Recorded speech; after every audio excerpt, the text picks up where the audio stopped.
बिस्मिल्लाहिर्रहमानिर्रहीम। सुन सको तो सुनो में खुश आमदीद।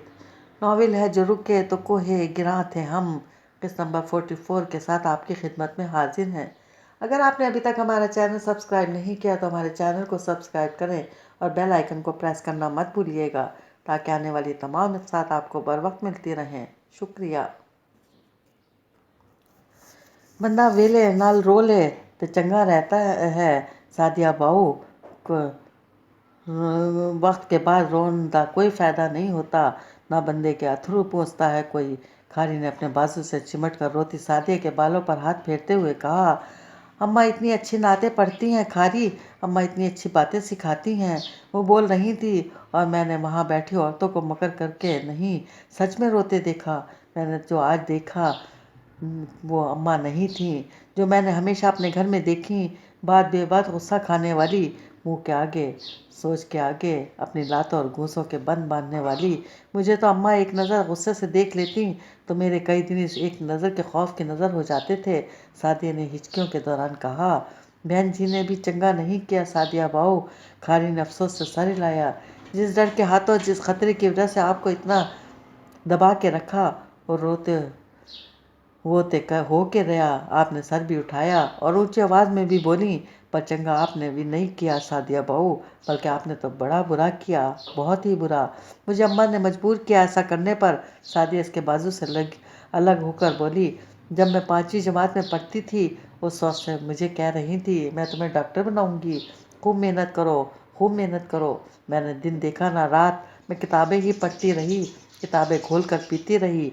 मैंने कभी ये सवाल ना किया अम्मा से, काहे को आटे के सफ़ेद थैले खोलकर यूनिफॉर्म की शलवारें सी देती हैं मुझे, क्यों मेरी पतली कमीज़ों पर हर साल ही पेवन खोज भरने की सिलाइयाँ, चिकनाहट के दाग और जगह जगह से बसके हुए के निशान नज़र आते हैं, क्यों मैं कभी सर्दी गर्मी में कोई नया जोड़ा नहीं पहन पाती, क्यों मेरे सामने हमेशा पानी में तैरते दाल के दानों या आलू के कतरियों की रकाबियाँ ही आती हैं, क्यों हमारे घर में रोटी इतनी हल्की और पतली बनती है कि 2 निवालों में ख़त्म हो जाती है, चाहे पेट खाली ही क्यों ना रह जाए।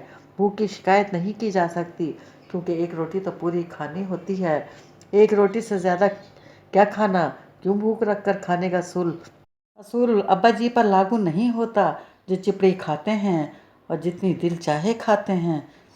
खारी ने देखा आंसू बहाते हुए ये बातें करने के दौरान सादिया की नाक, मुंह और आंखें सुर्ख हुई जा रही थी।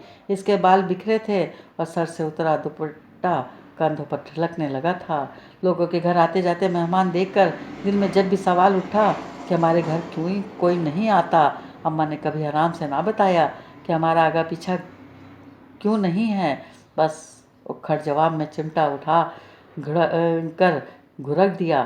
फिर भी मैंने कई सवाल अपने दिल में ही रहने दिए, कभी ना पूछे, कभी आवाज़ ना निकाली, सिर्फ इस डर से कि कहीं अम्मा नाराज़ होकर मुझे डॉक्टर ना बनाने की सज़ा ना दे दें। सादिया की हिचकी बनने लगी। आप नहीं जानती सादिया बाऊ, खारी ने कहना चाहा, आपको अभी भी कुछ नहीं पता। बहन जी वहाँ मजबूरियों का आपनू नहीं पता बहन जी, कौन कौन से अजाब से कर इधर तक पहुँचे थे, मुझे कभी बताती तो पता चलता। सादी ने अपनी हिचकी और सिसकियों पर काबू पाते हुए खारी की बात काटी, और सबसे बड़ा अजाब तो अब्बा जी थे हमारे लिए। इसके लहजे में नफ़रत और सरकशी उतरी। अल्लाह की खिदमत करने वाले अब्बा जी घर में खुदा बने बैठे रहे, ये नहीं करना वो नहीं करना, अल्लाह से पहले अब्बा जी नाराज़ हो जाएंगे। इसे नहीं पता तो वो क्या कहे चली जा रही थी। हमने कभी अब्बा जी को गौर से देखा है, खौफ आता है इनकी शक्ल देखकर। अब्बा जी जैसे इंसान के साथ ज़िंदगी गुजारना एक बहुत बड़ा जिहाद नहीं तो और क्या है। मैं तो फिर भी ये सारी बातें अम्मा के डर से कभी नहीं की, अम्मा कहीं नाराज़ होकर डॉक्टर बनने से मना ना कर दें। फिर भी क्या हुआ आखिर में, वही हुआ ना। अम्मा बोली कोई डॉक्टर वॉक्टर नहीं बनना, हमारे वसाइल ही इतने नहीं, सुना तुमने, उन्होंने कहा डॉक्टर भी नहीं बनना, आगे पढ़ना भी नहीं, बस ब्याह कर देना है तुम्हारा, बस ब्याह कर देना है। वो बुलंद आवाज़ में बोली और बुरी तरह रो दी। आपकी बातें सुनकर मैनू लगता चंगा है होया जो मैंने बिना माँ बाप के इधर रुल खुल कर बड़ा हो गया। जो माँ बाप होते तो ये हाल होता, तो मैं तो कुछ ऐसे ही ठीक हूँ। वो अफसुदगी से बोला, मगर तुसी एक बार बहन जी के पास आराम सुकून नाल जाकर बैठो, कुछ इनकी सुनो, कुछ अपनी सुनाओ। इनकी कहानी सुनकर आपको समझ आ जाएगी तो जो उन्होंने किया हक था और सच था। उसने साथी को समझाने की कोशिश करते हुए कहा, आपको ये नहीं पता मौलवी साहब का साथ इनके लिए जहाद था कि नेमत। आपको नहीं पता बहन जी किन कठिनाइयों से पे चलती इधर तक पहुंची हैं। आपने नहीं पता बहन जी ने आपने दुनिया की आग तो बचाने के लिए कितनी बड़ी कुर्बानी दी। बंदे के अंदर के भेद बंदा आप जानता है या इसका खुदा जानता है। सादिया बाऊ दुनिया की दरांती के दोनों तरफ कुंडे हैं, ये इधर से भी काटती है उधर से भी काटती है। बहन जी ने किस तरह दरांती के कदम चुकाते आपने यहाँ तक पहुँचाया, ये वही जानते हैं। सादिया बाऊ बेइख्तियारी बड़ी वड्डी दुश्मन है बंदे की। बेवसाई करके ही तो आप पहले रास्ता खोटा किया। अब मेरी मानो बहन जी के पास जाकर अपना और इनका दिल खोलो। खारी के लहजे में उदासी थी और कुछ खो जाने का गम भी। बाकी मैंने पहले दिन अर्ज़ किया था, आप डॉक्टर बनना है तो मैं चौधरी साहब की मिन्नत अल्लाह कर लूँगा। आपको डॉक्टरी पढ़ने से कोई रोक नहीं सकता।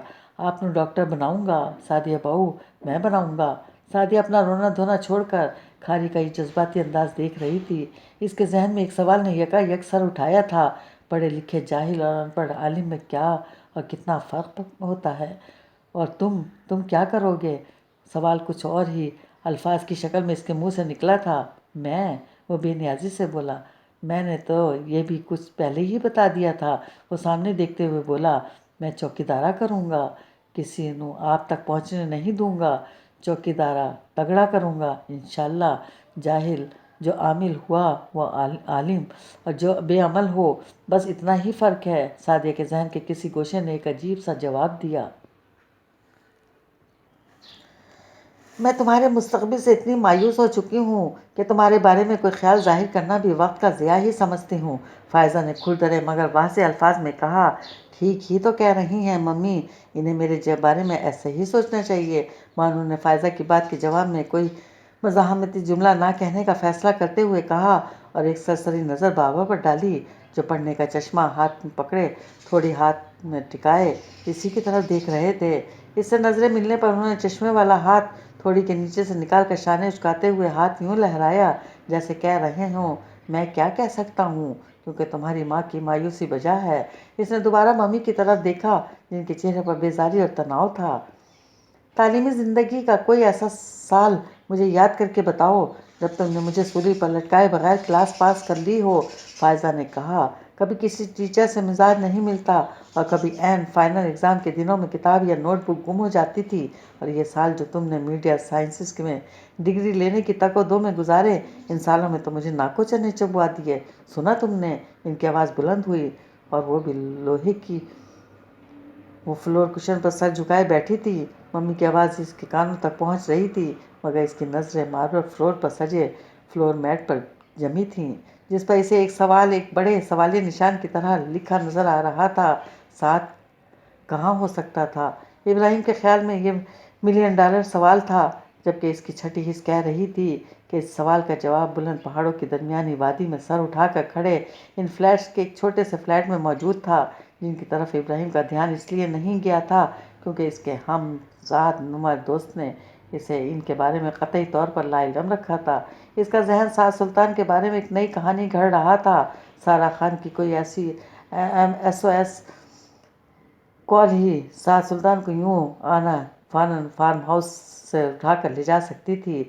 सारा खान के साथ ताल्लुक़ एक अमली रिश्ते में ढालने की खातिर ही वो अपने बाप से, दोस्तों से और तकरीबन सारी दुनिया की नज़रों से ओझल हो सकता था क्योंकि शायद ये वो फैसला था जो इसके किसी भी करीबी ताल्लुकदार के लिए नाकाबिल कबूल होता। वो अपने इख्तराह करदा कहानी पर जूं आगे सोचती तो इस पर यकीन बढ़ता जाता।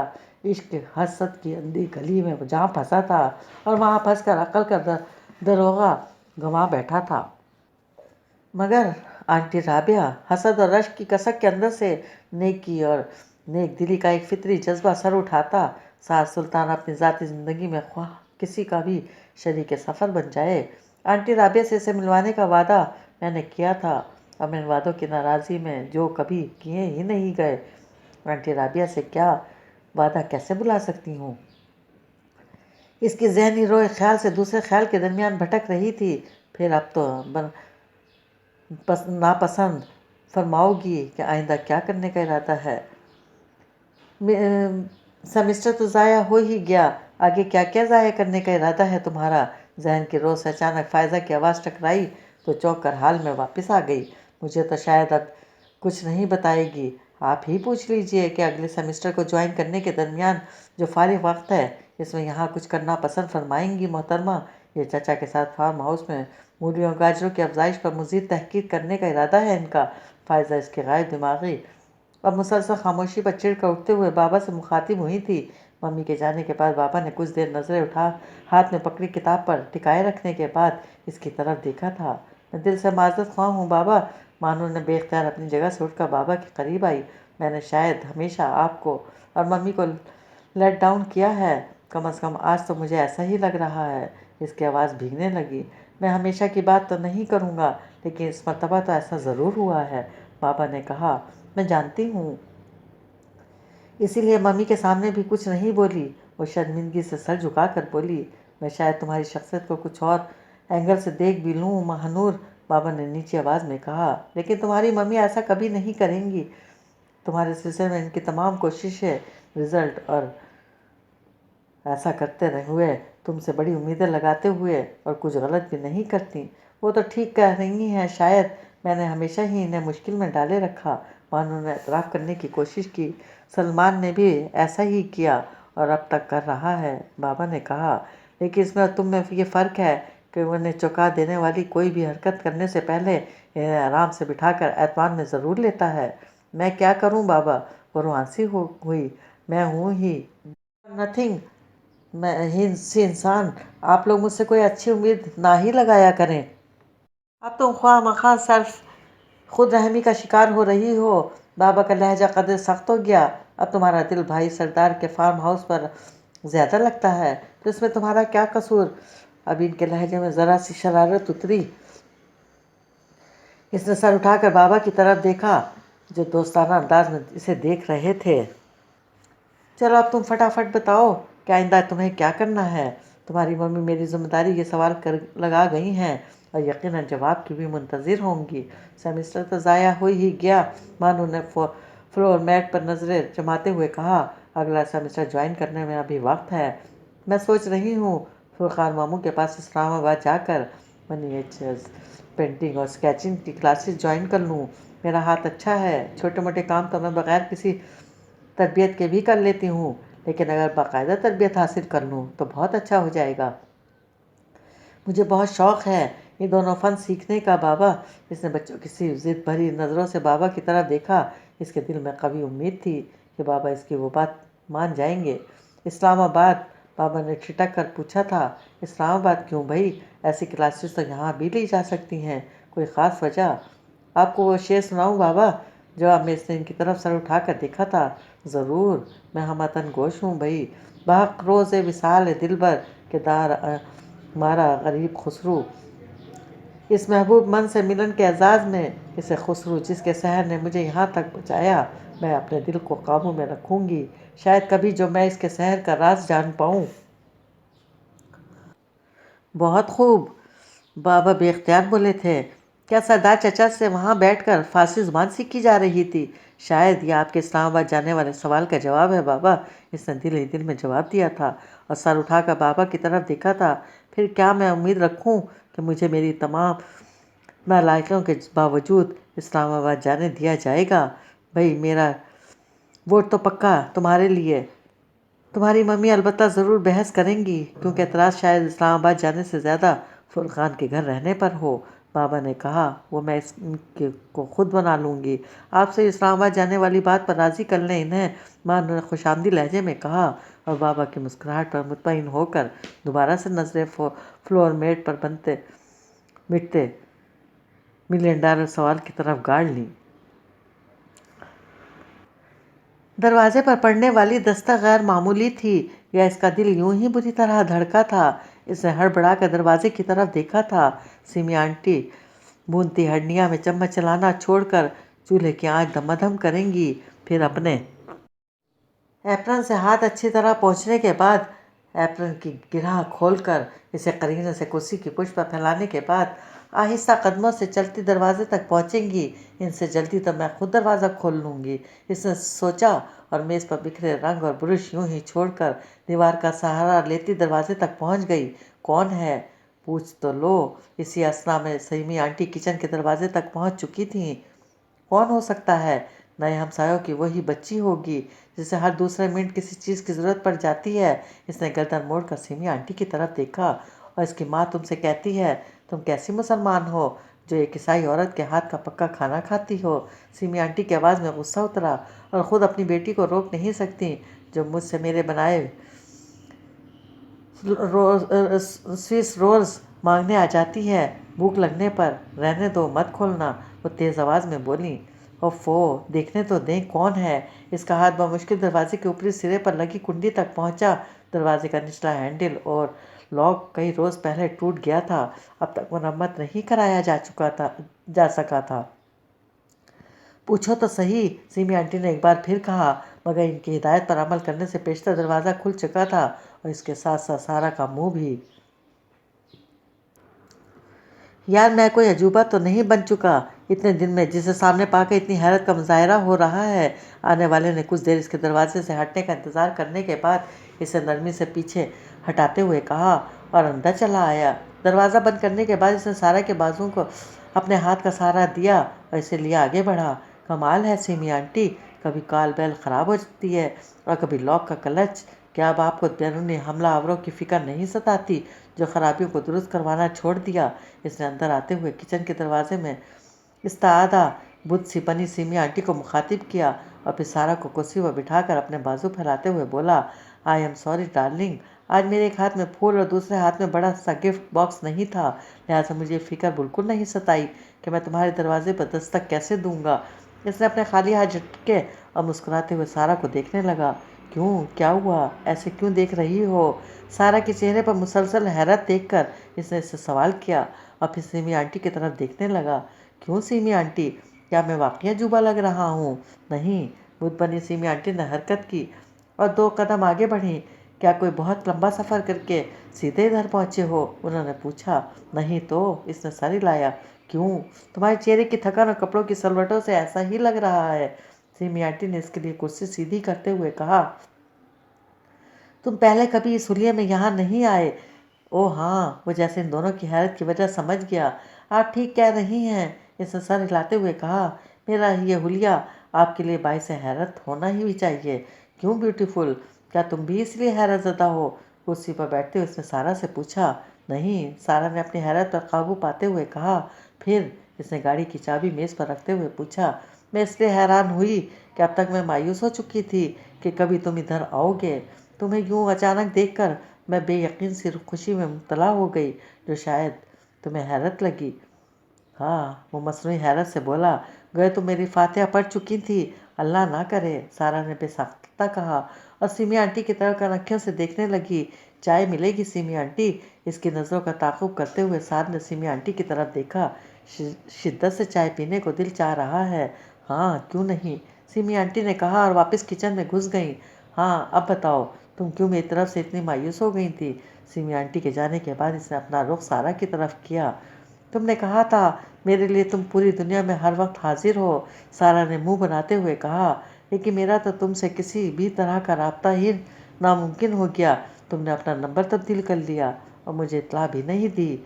अच्छा, साद यूँ बोला जैसे सारा की कही ये बात इसके लिए भी इत्तला हो। तुमसे किसने कहा कि मैंने अपना नंबर तब्दील कर लिया? मुझसे कहना किसने था? सारा ने सर झटका। तुम्हारा पुराना नंबर कई दिन से बंद है, इसका मतलब तुमने नंबर तब्दील कर लिया है। कितने अच्छे क़याफ़े लगाती हो तुम। वो टांगे आगे फैलाकर कुर्सी की पुष्ट से टेक लगाते हुए बोला और फिर कुछ देर सोचकर हंस दिया। क़यामत का नाम सुना है सारा खान तुमने?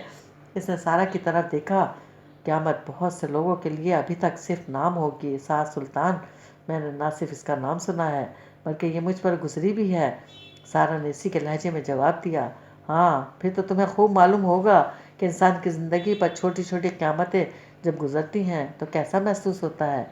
ان کا کیا حال ہوتا ہے ویسا نہیں رہ پاتا جیسا کبھی وہ ہوا کرتا ہے، بالکل معلوم ہے۔ مگر تمہاری تھیوری کے مطابق انسان کی ایسی چھوٹی چھوٹی قیامتوں سے گزرنے کے بعد بھی خوش امید اور زندگی سے بھرپور رہنا چاہیے۔ اس نے سعد کی طرف دیکھا۔ وہ سارا کو غور سے دیکھتے ہوئے کسی گہری سوچ میں گم تھا، بے دھیانی میں بولا ہاں، پھر سر سہلاتے ہوئے سیدھا ہو کر بیٹھ گیا۔ خوش آمدید اور زندگی سے بھرپور اپنی اپنی قیامتوں کے گزرنے کے بعد دوبارہ زندگی کی طرف آنے کا اگر موقع ملے تو خوش امیدی اور زندگی سے محبت کا دامن پکڑ لینا چاہیے۔ تم یہ سوال کیوں کر رہے ہو؟ سارا نے پوچھا، اور تمہارا یہ حلیہ تمہارا تو نہیں لگ رہا، اس کی کیا وجہ ہے؟ تم ٹھیک تو ہو؟ پتہ ہے کیا سارا خان، میں یقیناً ساری دنیا میں تمہارے لیے کسی بھی وقت کسی بھی جگہ حاضر ہوں۔ سعد نے سارا کا سوال کا جواب دینے کے بجائے ایک دوسری بات کی، لیکن تم یقین کرو گی پچھلے کئی دنوں سے میں اجنبی انجان لوگوں میں رہتے رہتے پہلی بار کسی اپنے سے ملنے آیا ہوں، اور وہ تم ہو۔ سارا نے چونک کر اسے دیکھا۔ اس کے چہرے پر بے یقینی تھی۔ پچھلے کئی دنوں کی خواری کے دوران جن کی فکر مجھے ستاتی رہی، ان میں سے ایک تم ہو، اور تم اس مختصر سی لسٹ میں پہلے نمبر پر ہو۔ اس نے سارا کو یقین دلانے کی کوشش کی۔ اسی لیے تو اگلا کوئی بھی قدم اٹھانے سے پہلے میں صرف تم سے ملنے آیا ہوں۔ ایک تو اس لیے کہ مجھے تم سے چند ضروری باتیں کرنی تھیں، اور وہ سرا اس لیے، اور دوسرا اس لیے کہ تمہیں سامنے دیکھ کر مجھے زندگی کا احساس ہوتا ہے۔ لیکن سارا نے کہنا چاہا، مگر سعد نے ہاتھ اٹھا کے اسے خاموش کر دیا۔ مجھے کہنے دو سارا خان، تمہارے بارے میں سب اچھے لفظ کہتے ہوئے جو خوشی میں محسوس کرتا ہوں وہ مجھے کسی اور بات میں نہیں محسوس ہوتی، لیکن الفاظ تو سچے بھی تو ہونے چاہیے۔ سارا نے بے ساختہ کہا، تمہارا خیال ہے میرے الفاظ جھوٹے ہوتے ہیں؟ وہ برا مانتے ہوئے بولا۔ اسی دم سیمی آنٹی چائے کا تشت اٹھائے چلی آئیں۔ تھوڑی دیر ہو گئی چائے بنانے میں۔ انہوں نے تشت میز پر رکھتے ہوئے کہا، میں نے ایپل نٹس بیک کرنے کے لیے اوون میں رکھے تھے، ان کے بیک ہو جانے کا انتظار کرنے لگی۔ لو یہ کھا کر بتاؤ کیسے بنے ہیں۔ انہوں نے سعد کے سامنے پلیٹ رکھی، اور یہ سینڈوچز بھی کھاؤ، سارا نے بنائے ہیں۔ سارا نے، وہ اپنی ناراضی بھول کر سارا کی طرف دیکھتے ہوئے بولا، کیا میں زندہ ہوں؟ اس نے اپنی کلائی پر چٹکی کاٹی۔ ارے سارا، تو اب چھوٹے چھوٹے کتنے ہی کام کرنے لگی ہے۔ سیمی آنٹی مسکرائیں۔ تم اس الماری میں بچھی شیٹس دیکھ رہے ہو نا؟ انہوں نے دیوار میں جڑی ایک مختصر سی کھلی الماری کی طرف اشارہ کیا، جس میں چینی کے کچھ برتن سلیقے سے سجے تھے۔ یہ الماری سارا نے سجائی ہے۔ گلیٹر پیپر کی یہ شیٹس خود کاٹ کر بچھانے کے بعد اب یقیناً مذاق کر رہی ہیں۔ سعد نے دانستہ سارا کو چڑھانے کی خاطر کہا، نہیں یہ مذاق نہیں، حقیقت ہے۔ سیمی آنٹی نے کہا، اور اپنے ایپرن سے ہاتھ پوچھنے کے بعد ایک میز کی دراز سے چند نیپکنز نکال کر لائیں۔ یہ دیکھو۔ نیپکنز ترتیب سے سعد کے سامنے بچھاتے ہوئے انہوں نے کہا، یہ سب ایمبرائڈری سارا نے کی ہے۔ سعد نے اپنے سامنے بچھے نیپکنز پر نظر دوڑائی۔ ہلکے رنگ کے چیک کپڑے پر دھاگے سے کشیدہ کیے دو ننھے ننھے وجود یعنی سرکس کے کرتب دکھانے میں مصروف تھے۔ اس نے 2-3 نیپکنز اپنے قریب کھسکائے۔ 5-6 گیندیں بیک وقت ہوا میں اچھال کے انہیں مہارت سے دبوچتا فگر، ایک پہیے کی سائیکل چلاتا ہوا وجود، لکڑی کی لمبی لمبی ٹانگیں اپنی اصل ٹانگوں سے باندھ کر 11 فٹ کا انسان بنا وجود۔ سعد نے توضیحی انداز میں سر ہلایا۔ یہ ونڈرفل ہے نا سیمی آنٹی؟ اس نے سیمی آنٹی کی طرف دیکھا۔ یہی نہیں، ہمارے ہاں جو ایک بلی گھومتی بھٹکتی آ جاتی ہے، سارا نے اسے اپنے ساتھ مانوس کر لیا ہے۔ اب وہ یہیں رہتی ہے، اور سارا اسے سرکس کے شیروں والے کرتب سکھاتی رہتی ہے۔ یہ اسٹک دیکھ رہے ہو؟ سیمی آنٹی نے کمرے کے مشرقی کونے میں دیوار کے ساتھ کھڑی چھڑی کی طرف اشارہ کیا۔ یہ سارا کو چلنے میں مدد دیتی ہے، اور بلی کو سدھانے میں بھی۔ گریٹ! سعد کے منہ سے بے اختیار نکلا۔ تم چائے انجوائے کرو، میں تمہارے لیے اچھا والا کھانا بناتی ہوں۔ کھانا کھا کر جاؤ گے نا؟ سیمی آنٹی کچن میں کی طرف مڑتے ہوئے بولیں۔ جی بالکل کھاؤں گا۔ سعد نے سر ہلایا۔ آج میں سرکس کی ملکہ سارا خان کے ساتھ دن گزارنے آیا ہوں۔ اس نے مسکرا کر سارا کی طرف دیکھا۔ تمہیں پتہ ہے آج میں کیا محسوس کر رہا ہوں؟ سیمی آنٹی کے جانے کے بعد اس نے سارا سے کہا۔ کیا؟ مجھے لگ رہا ہے آج میں نے دنیا فتح کر لی۔ وہ سر کو ذرا سا بلند کرتے ہوئے بولا۔ تمہیں ایسا محسوس ہونا بھی چاہیے۔ سارا نے میز پر دھری گاڑی کی چابی کو اپنی طرف کھینچتے ہوئے کہا۔ ایک ٹوٹے پھوٹے ناکارہ وجود میں زندگی کے رمق ڈالنے، اسے حرکت میں لانے، पाँव पर चलना सिखाने और रफ्ता रफ्ता इसे कारामद बनाने का सेहरा तुम्हारे ही तो सर है। नहीं, सेहरा वगैरह कुछ नहीं है। मैंने सिर्फ चाहा था कि ऐसा हो जाए। अल्लाह ने मेरी दुआ सुन भी ली और ग्रांट भी कर दी। वो सर झुकाते हुए बोला, मगर प्रिया रानी, ये सब तुम्हारा ही तो कारनामा है। इसने सर उठाकर सर खुशी के आलम में कहा।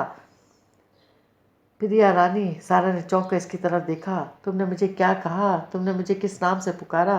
वो मुसरत भरी बेयकीनी से बोली। प्रिया रानी, सार ने दोहराया, क्या वाकई तुमने मुझे इस नाम से पुकारा? सारा ने बेख्तियार इसका बाजू पकड़ते हुए कहा, हाँ बिल्कुल। सार ने दूसरे हाथ से अपना बाजू रखा, इसका हाथ दबाया। इसलिए कि तुम बिल्कुल परियों जैसी खूबसूरत हो, अछूती और नेक दिल। तुम बहुत अच्छे हो साद, इतने अच्छे कि तुम्हारी अच्छाई को लफ्ज़ों में बयान नहीं किया जा सकता। सारा की आवाज़ खुशी से कांप रही थी। आज मुझे लग रहा है कि मैं वाकई ज़िंदा हूँ। मैं एक जीता जागता वजूद हूँ। ये देखो, ये मेरे हाथ। इसने हाथ फैलाए। ये मेरा चेहरा, इनमें खून दौड़ने लगा है। इसने साथ की तरफ देखा, जो इसकी बात सुनते हुए मुस्कुरा रहा था। सच, मैं बिल्कुल सच कह रही हूँ। सारा ने इसे यकीन दिलाने की कोशिश की। मैं जानता हूँ कि तुम सच कह रही हो। सार ने सर हिलाया और इसका हाथ अपने हाथ में ले लिया। और यही तो मैं चाहता था कि तुम ऐसा महसूस करने लगो। वो नरमी से बोला, तो फिर तुम आज मेरे लिए चॉकलेट्स क्यों नहीं लाए? सारा ने बच्चों की तरह अठला कर पूछा। इसके रूम रूम में खुशी रक्स कर रही थी, क्योंकि मेरी जेब में सिर्फ यहाँ तक आने और वापस जाने के फ्यूल के पैसे थे। इसलिए मैं तुम्हारे लिए ना चॉकलेट्स ला सका, ना ही फूल। वो संजीदा होते हुए बोला, और मैं इसके लिए माजरत ख्वाह हूँ। ऐसे तो ना कहो। सारा ने कहा, तुम्हारे क्रेडिट कार्ड्स और एटीएम वो क्या हुए? वाह भाई, तुम बड़ी बाखबर हो। वो मुस्कुराया। तो फिर इनके ज़रिए चॉकलेट्स क्यों नहीं लिए? सारा ने नाराज़ी से इसकी तरफ देखा। इसलिए प्रिया रानी कि इन्हें ऑपरेट करने से मैं लोकेट हो जाता। इसने लुक़मा लगाकर हंसते हुए एक मुहिम सी बात की। सारा को महसूस हुआ इसके कहके में उदासी सी थी। मुझे तुम्हारी बात समझ में नहीं आई। इसने मुतहश नज़रों से साथ की तरफ देखा। इससे अचानक किसी अनहोनी का एहसास होने लगा। मेरी बात को छोड़ो, ये सुनो कि मुझे तुमसे जो ज़रूरी बातें करनी हैं, इन्हें तवज्जो गौर से सुनना ज़रूरी है। सार ने जेब से कागज़ निकाल कर इसकी तह खोलते हुए कहा। कुछ देर बाद वही कागज़ मेज़ पर फैलाए एक कार्बन पेंसिल की मदद से इस पर कुछ लिखता, निशान लगाता, पहले से लिखी कुछ बातों के नीचे लकीर खींचते हुए सारा को बहुत कुछ समझा रहा था।